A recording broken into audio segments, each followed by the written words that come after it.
कर्जमाफीसाठी 25 तासानंतरही बच्चू कडूंचं आंदोलन सुरूच. नागपूरला छावणीचं स्वरूप. शेतकरी नेते उपराजधानीत एकवटले. आंदोलकांकडून काही काळ रेल रोको.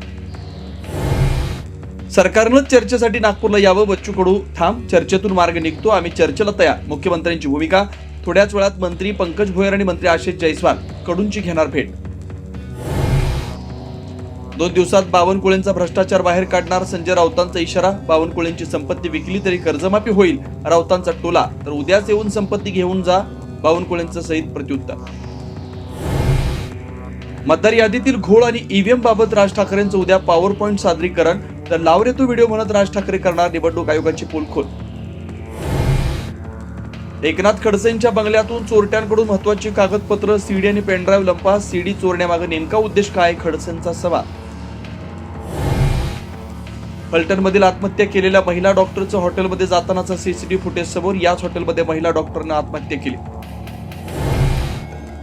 महिला आयोगाकडून मृत डॉक्टरला बदनाम करण्याचा प्रयत्न. आयोगाविरोधात कोर्टात जाणार. अंधाऱ्यांचा इशारा. रुपाली चाकणकरांनी राजीनामा घेण्याची मागणी. सोलापूर जिल्ह्यात भाजपमध्ये जोरदार इनकमिंग. राष्ट्रवादीचे माजी आमदार राजन पाटील, यशवंत मानेंचा भाजपात पक्षप्रवेश. तर मोहोळ आणि माढा तालुक्यातील अनेक पदाधिकारी भाजपात. मोंदा चक्रीवादळाच्या आंध्र आणि ओडिसाच्या समुद्र किनाऱ्यावर थैमान. आतापर्यंत 3 मृत्यू. हजारो नागरिकांना सुरक्षित ठिकाणी हलवलं.